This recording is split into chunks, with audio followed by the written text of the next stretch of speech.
Merhaba, mutfağıma hoş geldiniz. Bugün sizlere zencefilli, ballı bir içecek hazırlayacağım. Şimdi tarifimi veriyorum. Bakın şöyle iki dilim limonum var.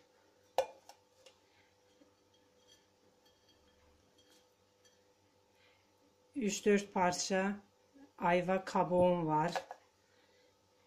2 tane zencefili soydum var. Bir tane ayva kabuğum kalmıştı, koydum.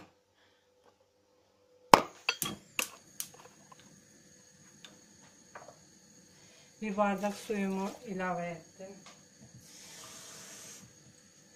Bir bardak suyumu daha koydum.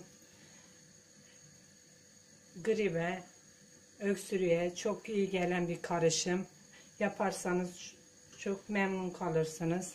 Şimdi 5 dakika kaynatacağım. 5-6 dakika. Kaynamaya başladı. 7-8 dakika kaynattım.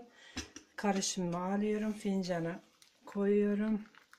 İnanın öksürüğe çok iyi geliyor.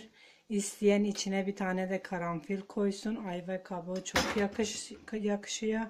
Şimdi bir kaşık süzme balımı şöyle ilave ediyorum.